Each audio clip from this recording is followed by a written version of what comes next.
All right, family, peace, love, and light. This is Essie the Homesteader. I hope everyone is doing well.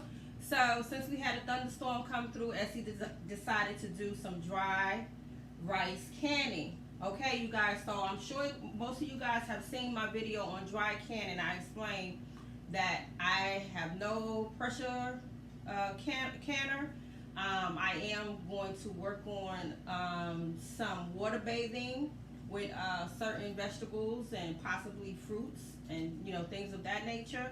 But right now, since I found this process to be pretty easy, and it's also a great way to store up your dry goods like your pasta, your beans, and your rice and your sugar, I decided to do dry canning for right now. So what you want to do, if you have one, you can put your jars in a dishwasher. You can sanitize them in the dishwasher. And then you can also set your temperature on your oven for 220, and then you can do a second sterilization, which will be considered the drying method. But most dishwashers have a drying cycle, a very high heat drying cycle. But I do sterilize twice. I wash them in my dishwasher, let the dishwasher dry, and then I put them in the oven for a second sterilization. My lids and my caps are already sterilized over here. My jars are already sterilized, so I am attempting to do probably 24 jars. So I'm gonna start with my first 16 over here, and then work my way over here. Now, after you finish filling up your jars, you want to put your jars and set your timer on your oven for an hour and 30 minutes. You can do 2 hours, but an hour and 30 minutes is good. So once you fill up your rice in your jars, you put them on, one of your little cook trays, and you put it in the oven for an hour and a half. What I like about the dry can method is that when it comes to rice and beans, there's a possibility that there are eggs and larvae in the dry goods that we do purchase that we don't see.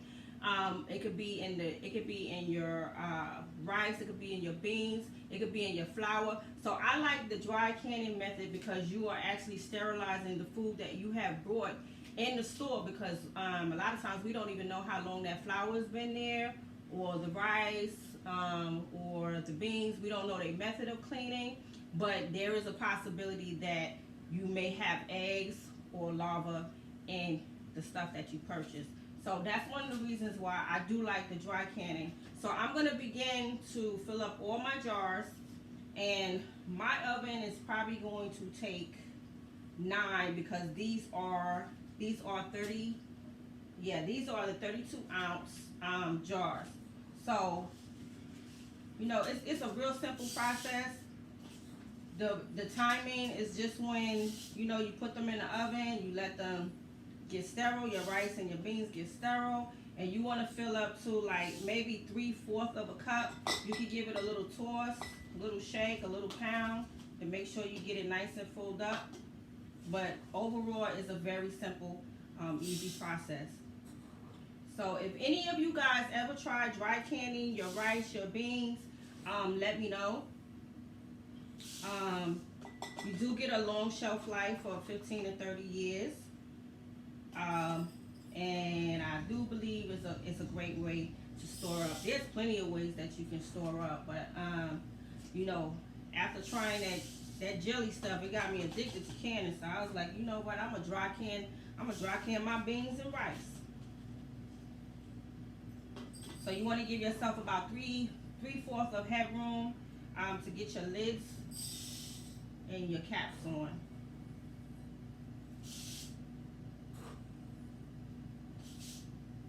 And I definitely have a lot of rice and lots of beans. So I'm attempting to do probably close to 50 pounds if I have enough jars. Y'all know when y'all start canning, you run out of jars quick.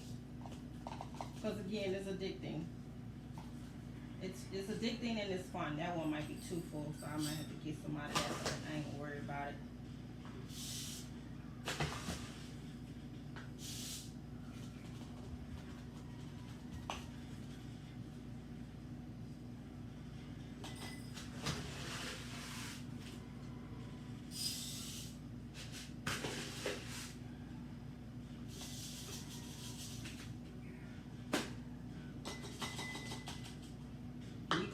give it a little tap. And if you want to use your little spatulas that come in your little kits, you could do that as well. Your little canning kits, if you feel like you need to debubble, but a little shake and a little tap should get it, because this is not liquid.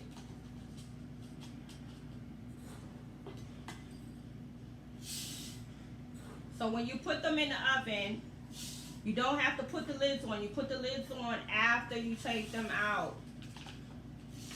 And I found this real fascinating when I did the flour. You can wait for it to pop. They will pop. They will seal. But make sure when you're doing your putting your lids on, make sure you're wiping those lids off from dust, especially when it comes to this rice. And make sure your fingers have oil in it, so you want to make sure you wipe your what do you call it, the brims right. Wipe around your brim.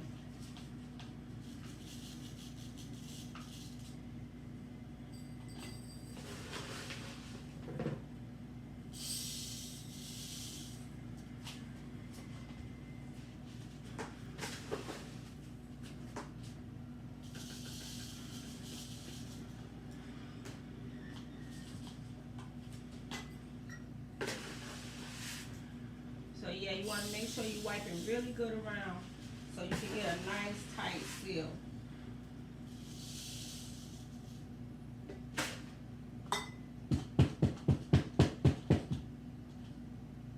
That can use some more.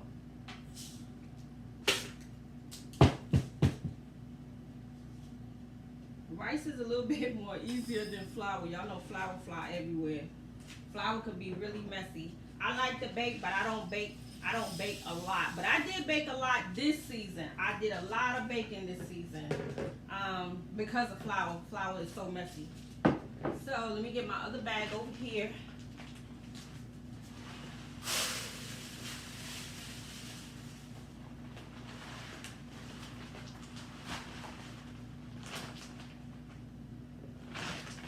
Make sure that thing sit up right. I don't want it to fall over.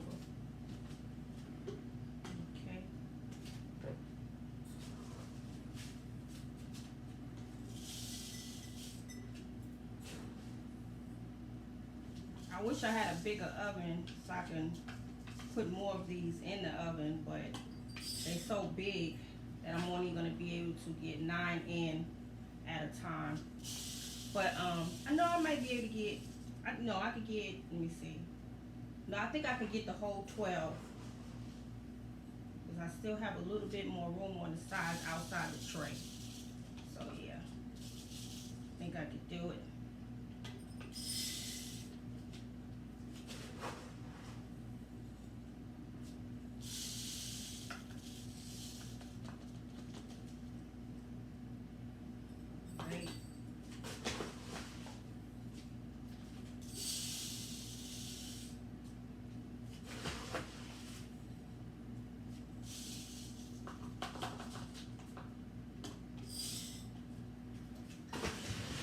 So before the storm came in, y'all know how gardeners do. I ran out and planted some more lettuce seeds on my salad bar station.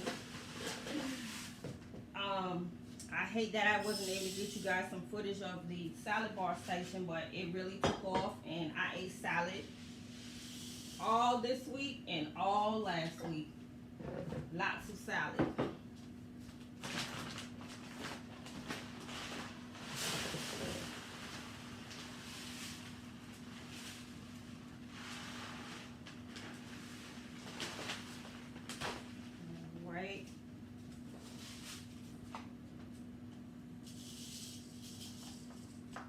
Y'all know how y'all lose seeds? I'm trying to find my Paris Island seeds, which is a heat tolerant lettuce, and I can't find it.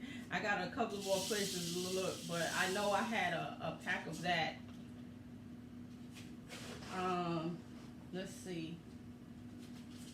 So the salad bar station did really good with lots of salad. There's still some more growing, but there's some that's just burning up. I don't know if you guys are suffering with stuff burning, but it's time to get those shade cloths out, which I'll probably be doing some covering over the weekend because it is stuff is burning out there, especially my broccoli. Broccoli is just burning up. What else? Lots of the lettuce.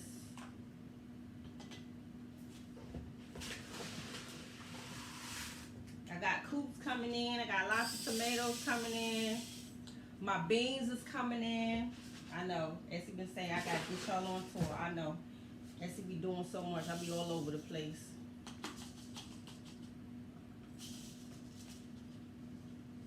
I'm thinking I could get to it tomorrow. I may even be able to get to it today because it was a nice thunderstorm and now it looks like the sun is coming out. So that's one more jar. And I think, let's see.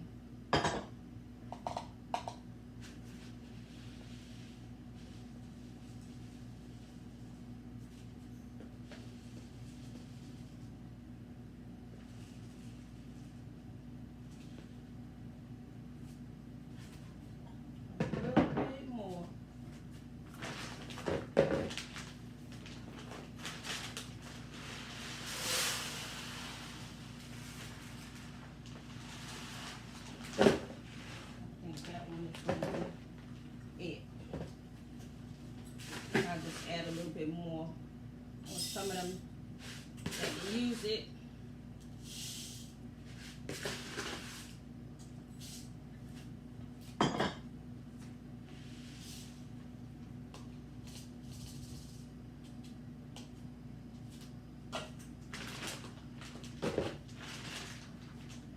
What I can do so that I can add a little bit more.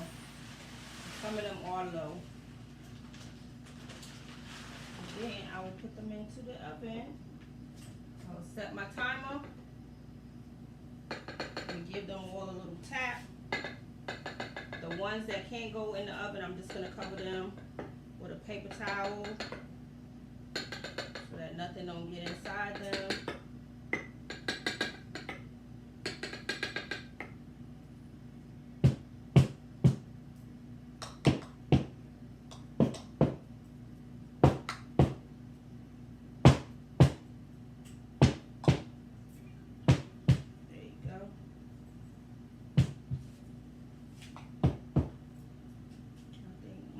Is folded up good. A little here, a little there, some here, and for the most part, I think they all fold up good. So you can give them a little tap. That one might have a little bit too much. I could put a little bit over here. Let's see, a little messy, but that's okay.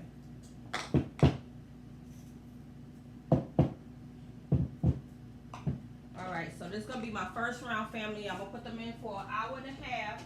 And then I'll bring you back on my sealing them. And so we can hear them things pop. And I'm going to cover up these right now with some paper towels. Because I don't want nothing to get inside them.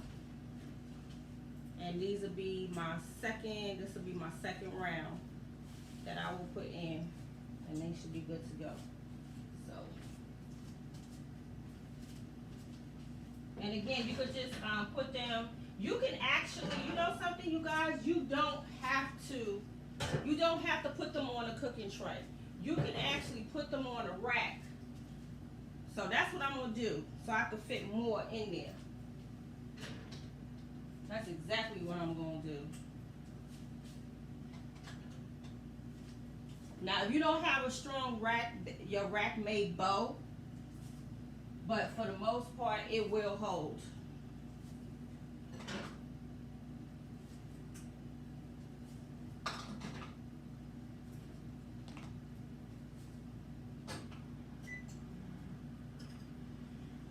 Oh yeah, this is gonna work just fine. Then I can get done quicker.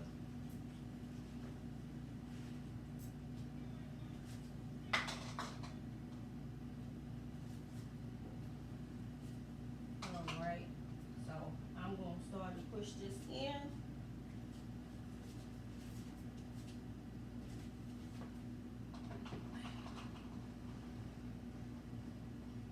I think another row, you guys. How about that? I could get another row. Sure can.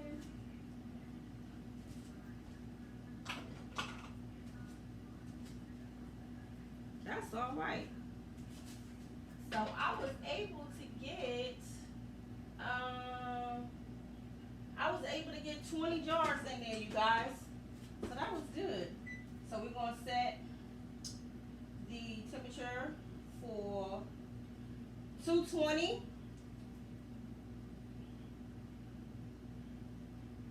And our time for 1 hour and 30 minutes. You could do it. Okay, family, I don't know if y'all caught that clip. I had a phone call come in, and I'm sorry about that. But again, I was able to fit 20 jars on my oven rack, and I set my timer for an hour and a half at 220 degrees. Okay, family, so after the timer goes off, I'll bring you guys back. I'll put my lids and my rings on, and we will listen for those pops. All right, family? So this is SEK. You guys come back and tune in so we can finish up our dry canning of our rice, okay?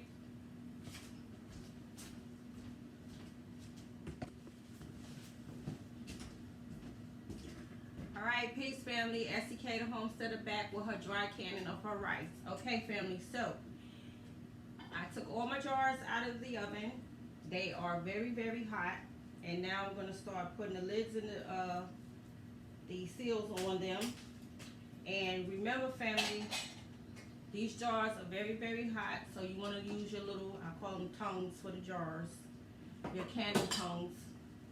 And I like to make sure that my lids are completely dry. I like to wipe them over and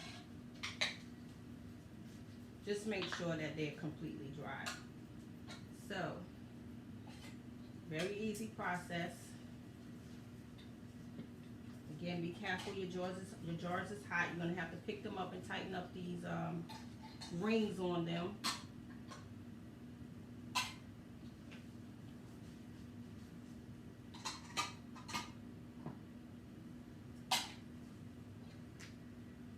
And if you want, you can wipe around them as well. I actually use the tongues to pick them up. And let me go back over here. And I'll just use a little bit of water. But before I put them in the oven, I wiped around them. But you can just do like so, because you want to make sure everything is completely dry. So you don't want to add too much moisture, just like a damp towel, and just do like that. Wipe around them, get all dust, fingerprints, oil, with oil on it, and just do like so.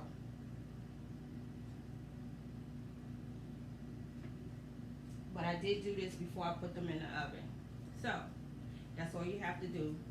And again, I always make sure my lids is completely dry. And what you can do also is put these in the oven inside of like a aluminum pan. Kind of like a, what do you call those things, pie, the aluminum pie pans that you can get sometimes with the pre-made crust. You can use those and just put your lids in the oven and get them sanitized that way. You don't have to boil them. I know a lot of people don't even boil their rings. A lot of people take their rings off, and I'll probably be doing that as well, because I see a lot of people take their rings off. I'm just gonna do this set over here, and then I'll put the rings on it. And again, these are extremely hot. Make sure you use some gloves, some towels. I forgot the name of them other type of gloves you can use, them rubber gloves. But yeah, just make sure you are protecting yourself, because you can get burnt. Oops.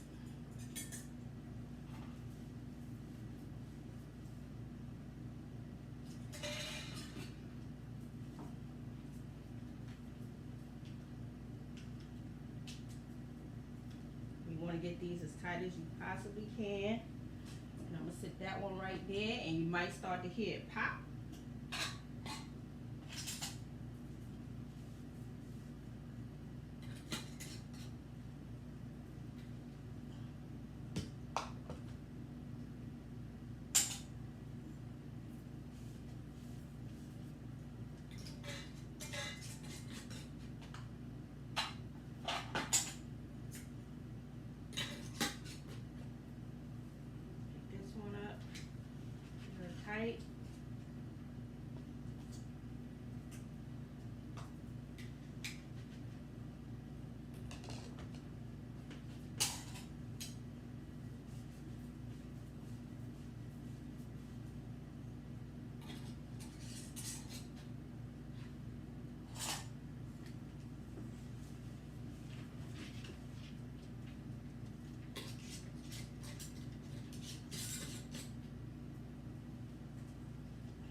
Easy peasy, family. Just be careful. Be careful whether you dry canning, water bath canning, or pressure canning, because they all have to do with heat. So just be careful.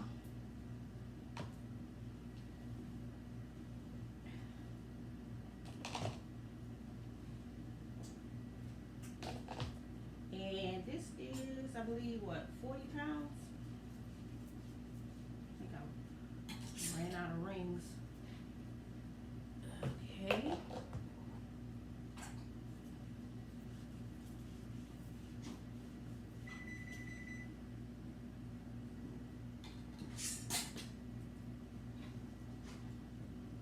And you can also use a food processor with the canning tool, with the little tool where it sucks the air out. If you don't hear a pop, you can also use that as well. I plan on getting one of those. The what they call the food saver, the vacuum seal food saver. I plan on getting one of those as well. I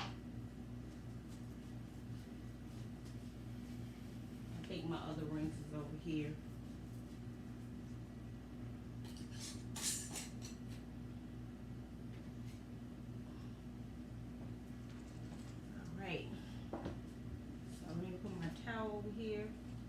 All of these is still, well, I think I can get it. Yeah, they still hot.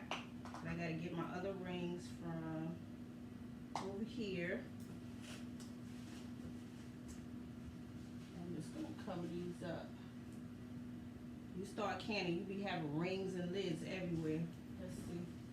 I think I have put the, well, I'm not gonna fret because I've been doing so many things around here in this kitchen today. So, all right, family. This is how you dry can. So what I want to do is I want to bring you guys in closer, so hopefully y'all can hear.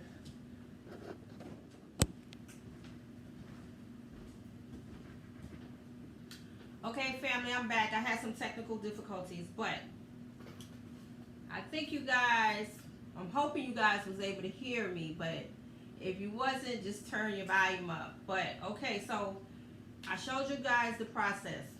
You take your rice out of the oven, you put your lids and your seals on there, right? I just heard a pop. This one right here just popped. So what I wanted to do is, you know, just tune in to you guys so y'all can hear this pop. So one already popped. They all gonna start boop, boop, boop, boop, boop after a while. So I don't know if if you guys want to hang in there and just listen for the pop, so y'all won't think Essie crazy doing dry canning, but it does work. It is a fun, easy process. And like I said before, I will be doing more dry canning for the dry goods. And again, your rice, your sugar, your pasta, your beans. But I mean, you could pretty much can up anything, but right now I'll be doing dry canning for right now, until I can locate one of them American pressure canners. Did y'all hear that? Okay, it popped on this side. There you go. Y'all heard it? Let me, shh.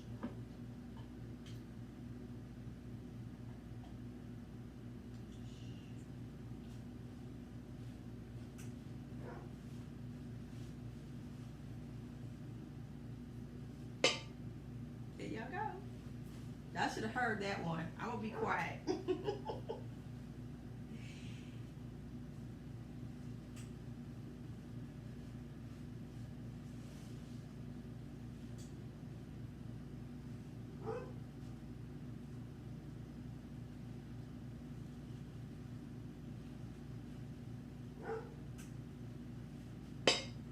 Y'all heard that one? Okay, that's two, you guys. I know y'all had to hear that. I'm gonna be quiet. I'm gonna give y'all a third pop, and then Essie gonna call it a day with this dry canning rice.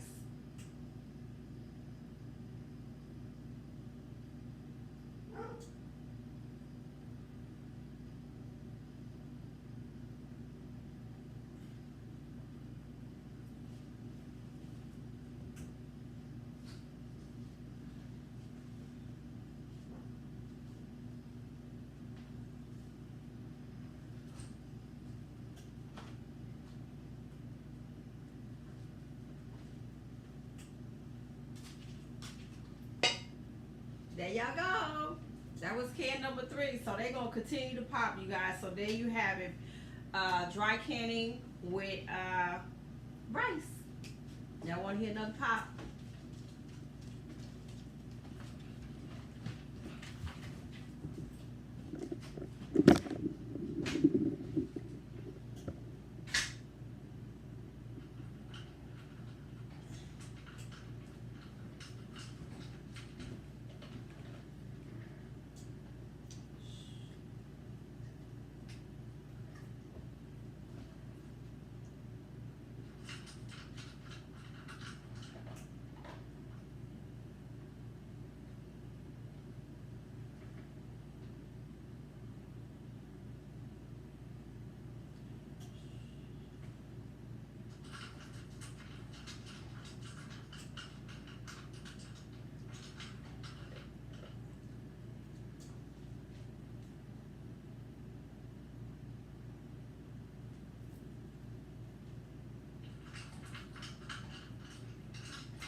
Okay, family, they taking their time, but again, as you can see, it works.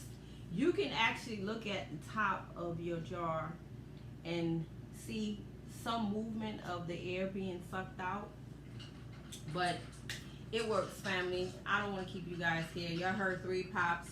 It's got dinner going now, so all right, you guys. So I hope y'all enjoyed this dry canning video on how to dry can rice. And this is SEK the Homesteader, and Essie will see you guys on the next video. Pop! Peace, family.